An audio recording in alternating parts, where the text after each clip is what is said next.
Today we're going to cover a couple of topics. To begin with, we're going to talk about analyzing character development and how a character changes throughout a story, what causes the character to change. What makes you relate to a character? Authors give you all kind of clues about what they look like, their unique characteristics or their traits, their attitude, what they're thinking, what they're saying, how they're feeling, what's motivating them, the reasons for their actions. Often a character's attitude and motivation change, though, throughout the story, depending on the events that are unfolding. Take a look at this picture. You can see this little guy. If you look at his face, you can tell he's got like a smirk on his face, and he's taking this little girl's ice cream. Once he gets it, you can tell he's just pretty pleased with himself. But then the girl begins to cry. And as she cries, you can tell he kind of looks like he feels bad for making her cry. So he decides he's going to give the ice cream back.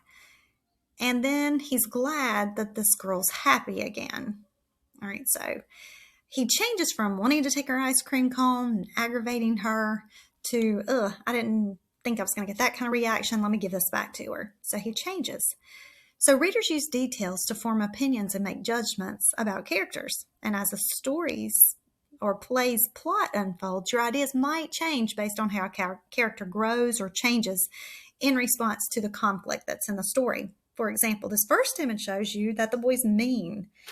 But later, you learn that he kind of regrets his actions and he does the right thing. So just like real people, characters often learn from their mistakes, and you learn about them in that process, and it may change the way you feel about them.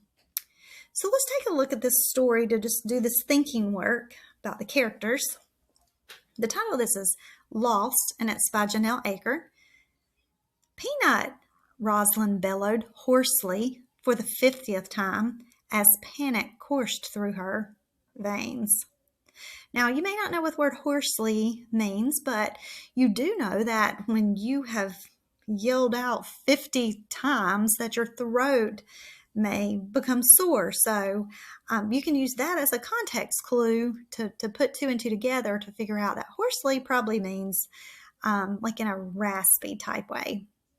How often had Graham said, "Roz, without you and Peanut, I would be lost." Well, now, yappy little pampered Peanut was lost. I was so distracted by my texting that I dropped his leash. Rosalind groaned miserably. How can I face Graham? Peanut, Rosalind yelled into the dense woods. I have to be careful or I'll get lost too, she worried. I need a map. So Rosalind darted into Graham's house, returning moments later with a pencil and paper. 10 steps, there's a tree. She scribbled and she illustrated Peanut. Then 12 left, there's a bush. Yep. Peanut barked frantically as Rosalind finally caught a glimpse of him. His leash was tangled in branches and his paws were flailing. Rosalind shed tears of joy. All right, so based on her response to the events, what kind of person do you think Rosalind is? So to learn about your characters, readers pay attention to what the character says, thinks, feels, and does in response to the story's conflict. So in the beginning, she acted like Peanut was just this little yappy puppy that gets on her nerves until he gets lost. And then she becomes really upset because Graham loves Peanut. And then she starts to worry about herself getting lost too. So the response to that was to be responsible and to go get a map. And the map reveals that she's clever. She's thinking. And then she sees Peanut and she sheds tears of joy. So she's old enough to be left alone at home. She loves and she respects her Graham. And she's clever to think of using a map to find Peanut and to keep from getting lost herself. And, her opinion changes from looking at Peanut as this yappy little annoying puppy to he's a prize because she's so glad that she found him, because she wouldn't have been able to face her grandmother had she lost him for being careless. So her opinion changed. So let's continue reading about Rosalind and Peanut. Let me take a look at these hints over here. It says on page 61, Rosalind thinks of the dog as yappy, pampered little Peanut. Find and underline the sentence that reveals that Rosalind's attitude toward Peanut has changed. So let's look for that. Oh, Peanut. Relief flooded over Rosalind as she rushed toward the distressed dog. I've never been so thrilled to see anyone. So I would say this sentence here, I've never been so thrilled to see anyone, would tell you that her attitude has definitely changed toward Peanut. She untangled the leash and she embraced the disgruntled animal. Then, referring to her map with satisfaction, Rosalind retraced her steps and escorted Peanut out of harm's way. Later, when Graham returned home, Rosalind confessed everything. I'm so sorry, she concluded. I'd be lost without you and Peanut. All right. Now, let's take a look at this question. This question is an RL 6-3 type question because it's wanting to know for you to note how characters change. So this is what a question on the intergrade test might sound like that would be testing that standard. Why does Rosalind's attitude toward Peanut change? So the Ready Book gives us this little hint. Think about what conclusion Rosalind reaches at the end of the story. So let's take a look at our answers. Our choices are A, losing Peanut makes Rosalind realize how important the dog is to both her and Graham. And then it says B, Rosalind is sure she'll get into trouble for texting instead of watching Peanut. C, her fear of getting lost in the woods makes Rosalind sympathize with the dog, the lost dog. Or D, Rosalind is grateful to Peanut for giving her the chance to become a better person. So when you're looking at all these, I'm going to go with A. Before she loses Peanut, she thinks the dog is pampered, and at the end, she realizes that she'd be lost without Graham and Peanut. So this demonstrates that her attitude has changed. B wouldn't be right because although Rosalind thinks she'll get into trouble with Graham for texting, this isn't why her attitude toward Peanut changed. C is incorrect because her fear of getting lost may make her sympathize with Peanut, but that doesn't influence the way her attitude toward him changes. And then D is incorrect because her attitude changes because she realizes how important Peanut is to her, not because this experience has made her a better person herself. So anytime you're trying to determine how a character changes or what causes them to change, you want to look back at textual evidence and you want to think deeply into the passage to see if you can figure out the character's way of thinking and how that influenced her and the issues that they faced throughout the story and how that impacted the change that you saw from the beginning to the end of the story.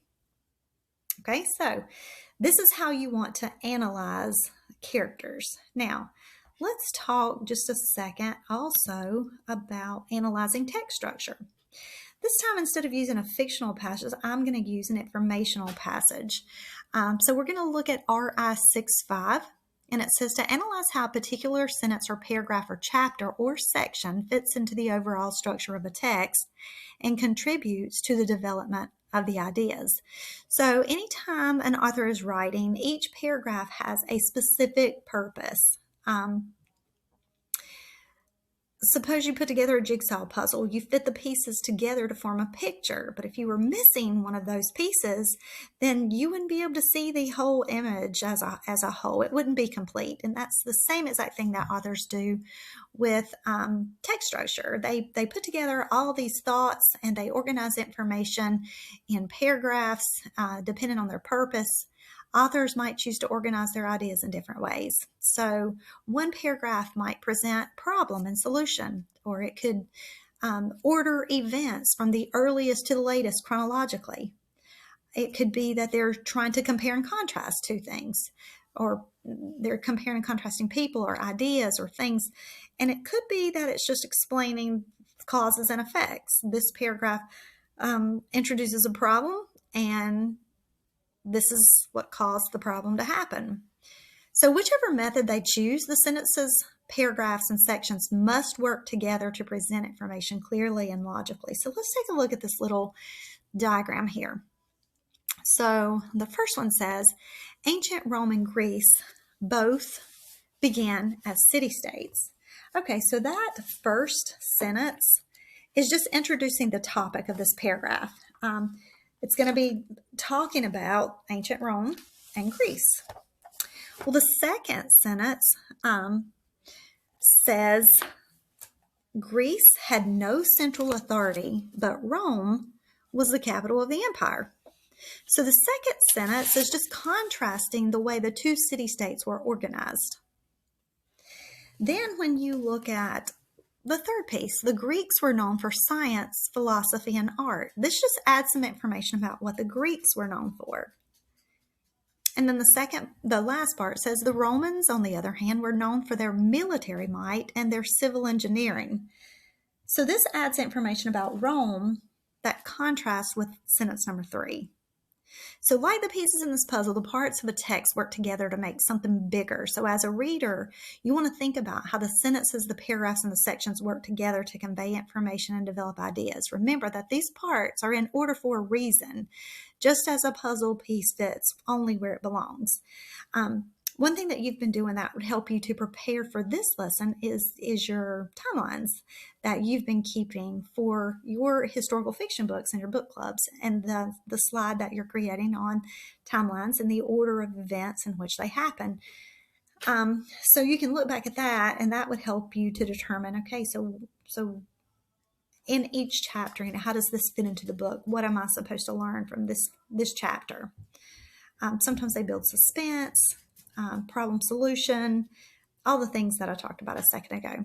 All right, so let's look at this article and see if we can do this thinking work with From Terracotta Army Protects First Emperor's Tomb. So this is just like a little excerpt by John Roach from the National Geographic magazine. Now, this is informational text, so notice that we approach this by reading the title, the author, and we found out that it's National Geographic. So we approach the text. Workers digging a well outside the city of Zen, China, and I'm probably not saying that right, in 1974, struck upon one of the greatest archaeological discoveries in the world, a life-size clay soldier poised for battle. Now, let's think about that first chapter. The first paragraph. That first paragraph is just introducing to you what the article is about. And most of the time when you're reading informational text, that's exactly what the first paragraph is going to do. It's just introducing to you what you're about to read. So it introduces the topic by telling you how workers found the very first clay soldier. Let's look at the second paragraph. It says the diggers notified Chinese authorities who dispatched government archaeologists to the site. All right, so in reading this, I learned more about the discovery by finding out how archaeologists became involved in the whole process. So it must be if you look back in this sentence here, it says they came upon one of the greatest archaeological discoveries in the world. That means that it's pretty important. So this is how archaeologists became involved. And then the third paragraph says they found not one, but thousands of clay soldiers, each with unique facial expressions and positioned according to rank. And though largely gray today, patches of paint hint at once brightly colored clothes. Further excavations have revealed swords, arrow tips, and other weapons, many in pristine condition. So if you look at the third paragraph, it just gives a visual description of this army, this clay army. And all these details together help us to understand why this army, why this terracotta army is important and why it's such a significant historical find. So when you're analyzing text structures, you're reading each paragraph and you're asking yourself, what's the importance of this paragraph? What did that paragraph just tell me? All right, so let's keep reading. The next part of this says, let's read this close reading over here in the corner. It says, these paragraphs tell more about what the archaeologists found. How does each sentence and paragraph develop key ideas of the text? All right, so the soldiers are in trench-like underground corridors. In some of the corridors, clay horses are aligned 4 abreast. Behind them are wooden chariots. Okay, so in this section, we're learning what they found when they opened it. It's being descriptive. It's giving us a visual again. So the second paragraph says, the Terracotta Army, as it is known, is part of an elaborate tomb created to accompany the first emperor of China into the afterlife, according to archaeologists. So here it's just telling us the significance of this tomb and the importance of it. And then archaeologists estimate the pits may contain as many as 8,000 figures, but the total may never be known. So this is really explaining to us the magnitude of it. So let's look at what an answer for this standard, which again was RI 6.5. How does a paragraph or part of the structure fit? Why is that piece of the puzzle in the story important? How does the final sentence build on a key idea that's mentioned in the first paragraph?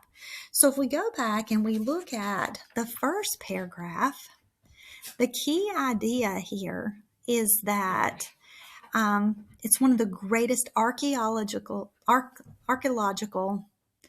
discoveries in the world. So how does this final sentence, archaeologists estimate the pits may contain as many as 8,000 figures, but the total may never be known? How does this sentence build on the key idea that this is one of the greatest archaeological finds ever? So if I look at the choices, my first choice, A, it says the last sentence, it suggests there's no point in trying to learn more about the Terracotta Army because it's just too big. All right, so that wouldn't be the right answer because that doesn't indicate that there's no point in further research at all. B says it explains how extensive this site is and suggests that the story of the discovery is not yet complete. So when it says, but the total may never be known, that tells me that this story is not over yet. The discovery is not complete. And it's talking about how extensive this site is. So I'm going to go with the answer B. To me, that fits the right answer to the question. Choice C says it reveals how little the government's archaeologists actually know about the Terracotta Army.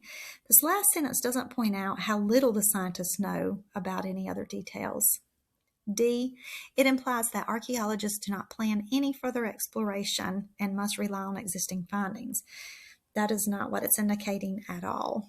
So we narrowed down the answer. So this is what you do. You read all of your choices and you narrow out what you think it can't be. And then you go back to the passage and you double check textual evidence once you decide what you think the right answer is.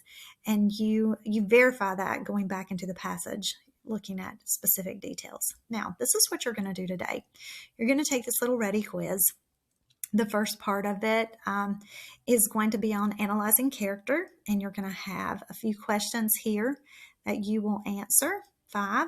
And then the second part of it is an informational passage, and here you're going to analyze text structure, and you're going to see how each of these sentences from the passage fits within the text and its importance. So do your best on this because it's going to count as a quiz grade.